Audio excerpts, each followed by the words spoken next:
It was supposed to be just another quiet afternoon at Rosie's Diner, the kind of small-town place where the smell of bacon and coffee lingers in the air and everyone knows your name. But that day, something happened that would make the entire town stop and think about what kindness really means, because that afternoon, a young girl, sweet, shy, and living with a disability, was humiliated in front of everyone. And just when it seemed like the world had turned its back on her, something incredible happened. A group of leather-clad strangers walked through the door, and what followed changed every heart in that diner. Before we dive into this powerful story, take a second to hit subscribe to our channel, Whispers of Goodness, where we share real, soul-stirring stories about kindness, hope, and the goodness still alive in this world.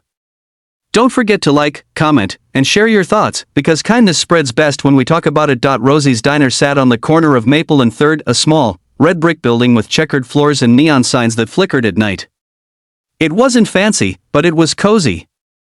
The regulars came for the homemade pies, and travelers stopped by for the friendly smiles. That afternoon, the lunch rush had just calmed down. Rosie, the owner, wiped down the counter while her daughter, Ellie, refilled sugar shakers at the tables. Ellie was 17, born with cerebral palsy. She walked with a slight limp and spoke softly, her words sometimes slow but always kind. Everyone in town loved her, or at least, most people did. Ellie had the kind of heart that made people want to be better. She'd remember your name, your favorite milkshake flavor, even your dog's birthday.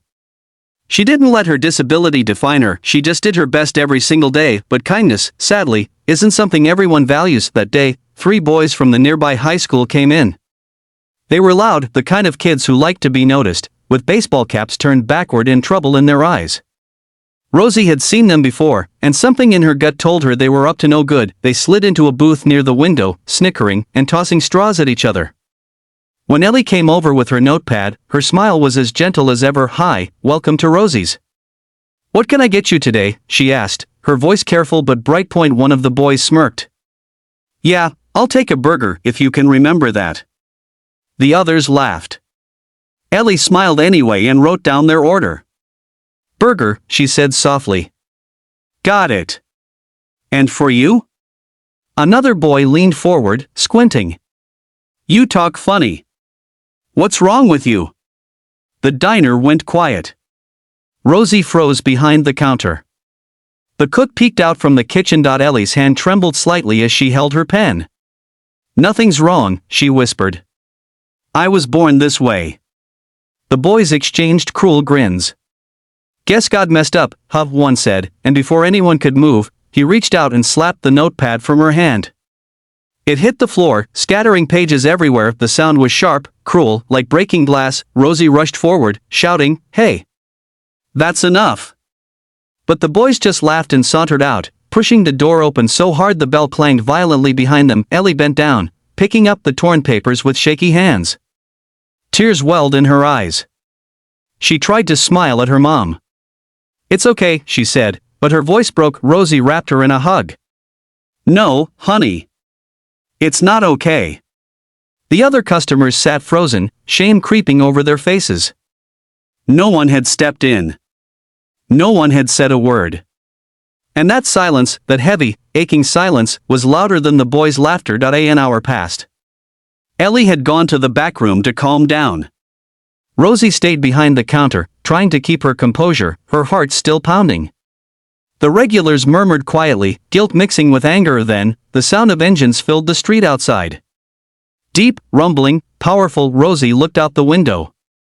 A line of motorcycles was pulling into the parking lot, 6 of them, chrome gleaming under the sun.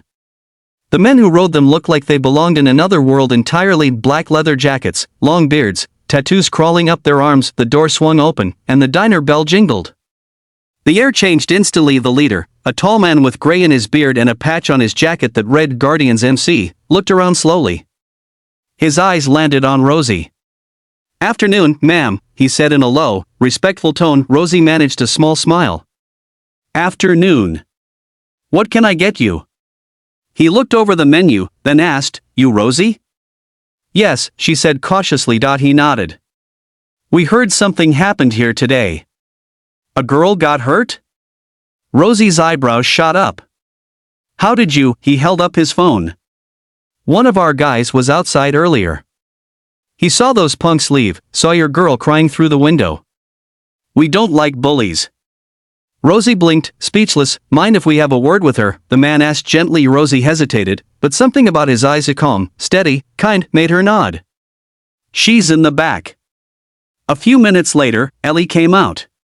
She looked nervous, wiping her eyes.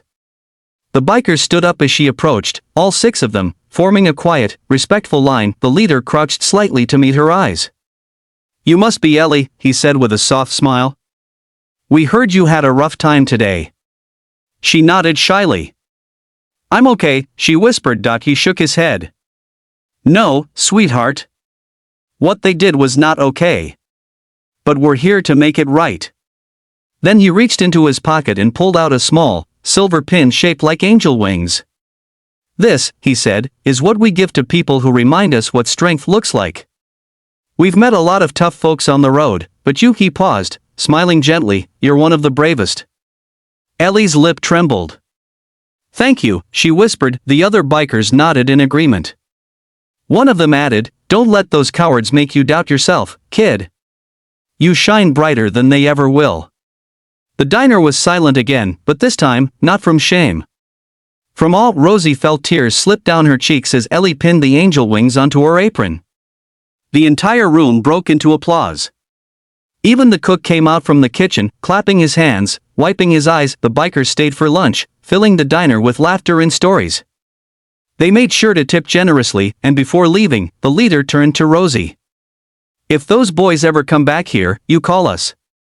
We'll make sure they learn a thing or two about respect. Rosie smiled through her tears. Thank you, she said. For everything. The man shook his head. Don't thank us. Thank your daughter. She reminded us why we wear these jackets, to stand up for people who need it. Then they left, engines rumbling like thunder fading into the distance. Word of what happened spread fast. By the next morning, everyone in town had heard about the bikers who stood up for Ellie. The 3 boys who had bullied her were suddenly very quiet at school. One of them even showed up at the diner days later, his head hung low. He mumbled an apology, awkward and clumsy, but Ellie just smiled and said, I forgive you. She meant it, too. Rosie watched her daughter that day, realizing that strength doesn't always look like muscles or loud voices. Sometimes it looks like a soft-spoken girl with a limp, choosing kindness over anger, and the rest of the town started to change. People spoke up more. They stepped in when they saw someone being mistreated. They stopped turning a blind eye. The Guardians MC came back a few weeks later for pie. They said Ellie's story had inspired them to start a new community program, one that paired bikers with local kids to teach self-respect, confidence, and kindness. Ellie became the honorary ambassador. She even rode on the back of one of their bikes during the town parade that summer, her angel pin glinting in the sunlight. The crowd cheered, holding up signs that said, be kind like Ellie. Kindness doesn't always roar. Sometimes, it whispers. It shows up quietly, in the people who care enough to stand up for what's right or to forgive what's wrong. That day in Rosie's diner, kindness wore a leather jacket and rode a Harley. But it also wore an apron and a shy smile. It came from both sides, from the protectors and from the one who refused to let hate win. The world can be cruel, yes. But it can also be breathtakingly kind. All it takes is one moment of courage, one person willing to act, one choice to love instead of hate. So next time you see someone being mistreated, whether it's a stranger on the street or a classmate being mocked, remember Ellie and the bikers who walked in that day, because kindness is powerful. It heals, it protects, and it inspires. And sometimes, it just might change the whole town.